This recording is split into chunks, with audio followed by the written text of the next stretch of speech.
Hello दोस्तों, मैं doctor रश्मि त्रिपाठी आपका अपने चैनल लव फाइटर्स एकेडमी में स्वागत करती हूँ।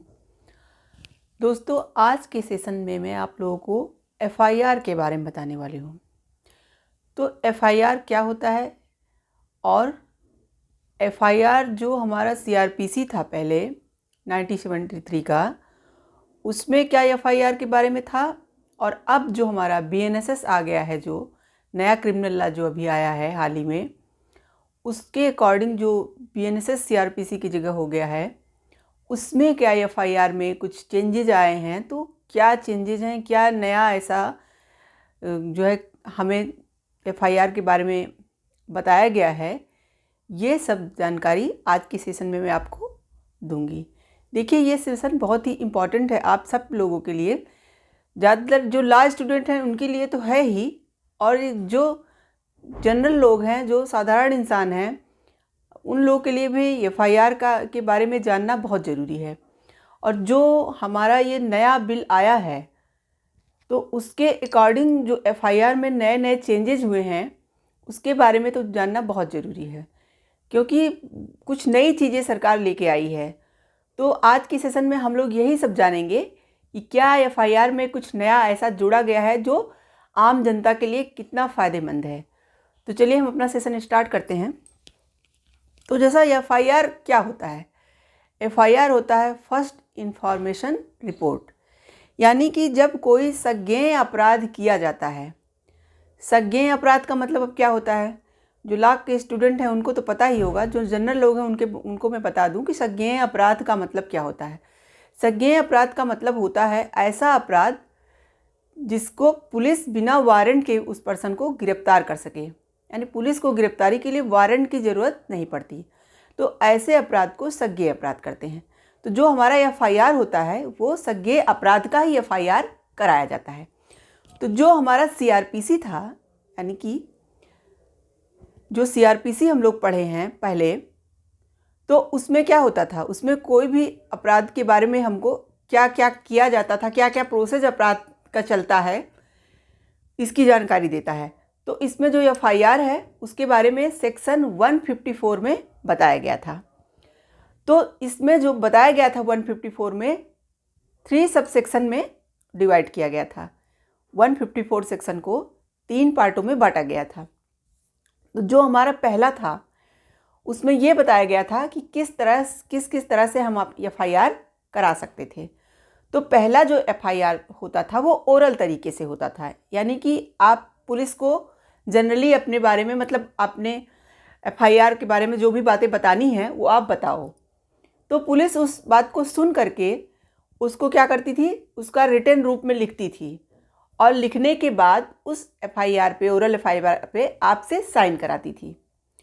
और एक होता था रिटन में, जैसे आपने रिटन अपना एफआईआर दिया पुलिस को, तो पुलिस उसको लेती थी और उस पर आपका साइन कराती थी।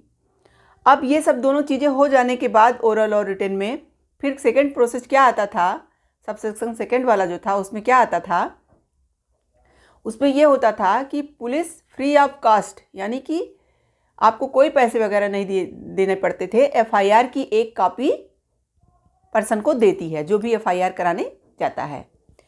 तो दूसरे सब सेक्शन में ये बताया गया था। और तीसरे में क्या बताया गया था, एक तीसरा भी था कि अगर आपकी कंप्लेन पुलिस नहीं लिखती है तो आप अपनी कंप्लेन को रिटन रूप में, यानी लिख करके एसपी को, जो सुपरिटेंडेंट ऑफ पुलिस होती थी, उसको आप डाक के द्वारा भेज सकते हैं या स्वयं जा कर के एसपी को रिटन कंप्लेंट दे सकते हैं एफआईआर की।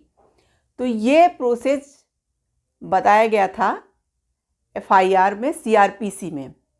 और इसमें 2 प्रोविजो करके भी डाला गया था। उस प्रोविजो में ये बताया गया था, एक प्रोविजो में, कि जैसे कि कोई महिला अपराधी है तो उस अपराध को कोई महिला पुलिस अधिकारी ही हैंडल करती है। और दूसरे प्रोविजो में ये बताया गया था कि मान लो कोई रेप केस की विक्टिम वगैरह है और वो मेंटली क्या हो गई है, डिस्टर्ब हो गई है, तो उसे क्या किया जाता था, उसके घर पे जा कर के कार्रवाई वगैरह जो की जाती थी, वो महिला तो ऐसी कंडीशन में होती नहीं थी कि आपको कुछ भी बातें बता सके, तो उसके घर पे जा कर के सारी कार्रवाइयाँ की जाती थी।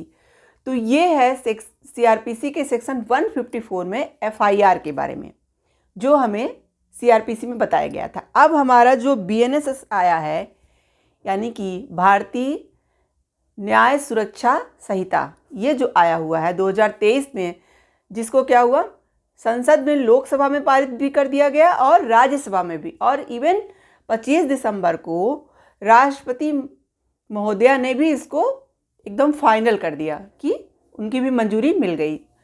अब जो है 25 तारीख के बाद, अब जब केंद्र सरकार एक नोटिस दे के डेट निकालेगी तो उस डेट से ये पूरे भारत में लागू हो जाएगा। तो अभी तो ऐसी डेट कोई निकली नहीं है, लेकिन ये तीनों जगहों से पास हो चुका है, तो इसको आना ही आना है, ये तो श्योर ही है। तो अब हम लोग जानते हैं कि जो हमारा बीएनएसएस है उसमें किस सेक्शन में और क्या नई बातें ऐसी हैं जो एफआईआर में डाली गई हैं। तो चलिए हम लोग देखते हैं। तो जैसा जो हमारा बीएनएसएस 2023 है, जैसे एफआईआर 154 सेक्शन में होता था, यहाँ बीएनएसएस में सेक्शन 173 में कर दिया गया है। किस में कर दिया गया है? सेक्शन 173 में। जहाँ 154 में हुआ करता था, वहाँ सेक्शन 173 में इसको कर दिया गया है। और चैप्टर भी चेंज हो गया है। पहले चैप्टर 12 हुआ करता था, अब चैप्टर 13 हो गया है। तो चैप्टर में चेंज हुआ और किस में चेंज हुआ, और चेंजेज आए जो सेक्शंस में भी आ गए। अब चलिए देखते हैं कि एफआईआर के अंदर क्या चेंजेज हुआ है, क्या क्या प्रोसेस में चेंज आया है एफआईआर में। तो जैसा कि संज्ञेय अपराध में अभी भी रहेगा, तो संज्ञेय अपराध में ही एफआईआर कराया जाता है, तो संज्ञेय अपराध में एफआईआर होगा। लेकिन जैसे कि वहाँ पे 2 तरह से होता था, ओरल और रिटन, यहाँ पे 3 तरीके से एफआईआर आप करा सकते हैं। और एक नई चीज़ डाल दी गई है, जीरो एफआईआर। अब देखिए, इन्होंने नाम जीरो एफआईआर तो नहीं बताया गया है, लेकिन जो बातें बताई हैं वो जीरो एफआईआर के बारे में ही बताती हैं। जैसे कि इन्होंने अब ये कह दिया, पहले क्या होता था, जब आप एफआईआर लिखाने जाते थे तो जिस मामले का केस रहता था आप उसी थाने में वो एफआईआर करा सकते थे। लेकिन अब जो आया है एफआईआर, उसमें ये बातें बताई गई हैं कि आप किसी भी थाने में, ऐसा नहीं है कि जिस एरिया में हुआ है उसी में, किसी भी एरिया के थाने में जाके अपना एफआईआर करा सकते हैं। यही होता है जीरो एफआईआर। इन्होंने नाम तो नहीं जीरो एफआईआर बताया है, लेकिन ये बात इंडिकेट कर दिया है, तो इसको जीरो एफआईआर ही समझा जाएगा। तो एक चीज़ तो ये डाल दिया। अब फिर 3 तरीके से इन्होंने एफआईआर करना अब बताया है। पहला तो जैसे हम लोगों ने सीआरपीसी में ओरल वाला पढ़ रखा था, वो सेम वैसे ही है, कोई डिफरेंस नहीं है। आप जाएंगे, अपना ओरल बताएंगे, तो पुलिस उसका रिटन लिखेगी और आपका सिग्नेचर तुरंत कराएगी।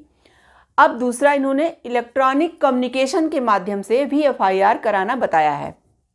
अब ये इलेक्ट्रॉनिक कम्युनिकेशन वाला क्या होता है, तो इलेक्ट्रॉनिक कम्युनिकेशन जो होता है उसमें जैसे आप ईमेल कर दीजिए पुलिस थाने में, या आप व्हाट्सअप कर दीजिए पुलिस के नंबर पे, तो उस एफआईआर को पुलिस क्या करेगी, ईमेल के माध्यम से निकालेगी या व्हाट्सअप का उसका प्रिंट आउट कराएगी। उसके बाद आपके लिए 3 दिन के अंदर जाके पुलिस थाने में उस पर सिग्नेचर करना होगा। 3 दिन के अंदर, जैसे आपने इलेक्ट्रॉनिक कम्युनिकेशन के द्वारा एफआईआर लिखाया है, तो आप 3 दिन के अंदर जाइए थाने में और उस पर क्या करिए, सिग्नेचर करिए, ऐसा बताया गया है। अब जो तीसरा तरीका है वो रिटर्न वाला है। रिटर्न वाला तो वैसे ही है जैसे सीआरपीसी में बताया गया है कि रिटर्न कंप्लेंट करेंगे आप, तो आपका सिग्नेचर लगेगा, तो आपकी एफआईआर हो जाएगी। उसके बाद जो सब सेक्शन इसका क्या है, अब तो ये हो गया, मतलब इनका सेक्शन 173 का सब सेक्शन 1 अभी जो हमने लोगों ने बताया। और प्रोविजो जो है, प्रोविजो भी इन्होंने 2 तरीके का डाला है, वही पुराना वाला सीआरपीसी वाला, कि अगर महिला अपराधी है तो उसका महिला पुलिस ही उसकी इन्वेस्टिगेशन करेगी। और दूसरा ये कि अगर विक्टिम ऐसी है कि जो मेंटली डिस्टर्ब है, तो उसके घर पे जाके आप कोई भी कार्रवाई का लिखित रूप या कुछ भी कर सकते हैं। तो ये हो गया। अब जो इसका जो है 173 का जो सेकंड जो है प्रोविजो, मतलब वो पार्ट बताया गया है, यानी सब सेक्शन सेकंड में, वो सेम है। सेम क्या है, 154(2) वाला। क्या था 154(2) में सीआरपीसी के, ये था 154(2) में कि एफआईआर की आपको फ्री ऑफ कास्ट कॉपी दी जाएगी। ये भी इसमें सेम है, कोई अंतर नहीं है। अब इसमें एक सबसेक्शन 3 जो जोड़ा गया है, 173 का सबसेक्शन 3, उसमें क्या बताया गया है? उसमें कुछ नई चीज़ें बताई गई हैं, आपको एकदम न्यू जोड़ा गया है। क्या जोड़ा गया है? कि ऐसे संज्ञेय अपराध जो 3 साल से लेके 7 साल के पनिशमेंट वाले हों, उसमें जो थाना इंचार्ज होंगे वो डीएसपी से परमिशन लेंगे। उसके बाद वो सबसे पहले उस केस की, जो केस आया है उस केस का सबसे पहले क्या करेंगे? इंक्वायरी करके देखेंगे कि क्या केस बन रहा है कि नहीं, क्या प्रारंभिक केस कुछ बन रहा है या नहीं। और अगर बन रहा होगा तो वो तुरंत उस पर इन्वेस्टिगेशन शुरू कर देंगे। ये हम लोग का एफआईआर में नया सबसेक्शन जोड़ा गया है, सबसेक्शन 3। इसमें क्या कहा गया है कि अगर कोई संज्ञेय अपराध 3 से 7 ईयर के पनिशमेंट से पनिशेबल किया गया है तो उसमें जो थाना इंचार्ज होता है सबसे पहले क्या करेगा? सबसे पहले डीएसपी के परमिशन से प्रारंभिक जांच करवाएगा कि कोई केस बन रहा है कि नहीं। जब उसको लगेगा कि हाँ सच में कोई केस करने लायक है या कोई केस बन रहा है, सच में केस झूठा नहीं है, केस सही है, तब वो इन्वेस्टिगेशन तुरंत शुरू कर देगा। तो ये है एफआईआर का तीसरा सबसेक्शन जो एकदम न्यू जोड़ा गया है। अब चौथा जो सबसेक्शन है वो क्या है? वो सेम है जैसा कि 154(3) में कहा गया था कि अगर आपकी कंप्लेन पुलिस वाले नहीं लिखते हैं तो आप एसपी के पास रिटन कंप्लेंट कर सकते हैं, चाहे डाक के द्वारा भेजिए या स्वयं जाके। तो ये है एफआईआर जो कि बीएनएसएस में नए रूप में जो आया है। तो हम लोगों ने क्या समझा, क्या क्या नया जोड़ा गया है? सबसे इम्पॉर्टेंट है जो एक तो ये चीज़ इसमें बताया गया कि आप 0 एफआईआर करा सकते हो, सबसे अच्छी चीज़। और दूसरी क्या? इलेक्ट्रॉनिक कम्युनिकेशन वाली जो बात इन्होंने डाली है, तो इलेक्ट्रॉनिक कम्युनिकेशन की बात जो डाली है ये भी बहुत अच्छा हो गया। पहले ऐसा नहीं था, तो पहले ऐसा रूल मतलब सीआरपीसी में बताया ही नहीं गया था, तो इसमें नया डाला गया। और इसमें क्या नया एक चीज़ डाला गया कि पुलिस की जो पावर है थोड़ी बढ़ा दी गई इन्वेस्टिगेशन वगैरह की। यही हम लोगों ने जाना कि एफआईआर में क्या क्या नए चेंजेस किए गए हैं। आशा करते हैं कि एफआईआर के जो नए चेंजेस हैं आपको समझ में आ गया होगा। आप मेरे चैनल को लाइक कीजिए, सब्सक्राइब कीजिए, शेयर कीजिए और बेल आइकन को दबाइए जिससे नई नई जानकारियों के बारे में आपको ऐसे ही पता चल सके। आज की बस इतना ही। Thank you very much.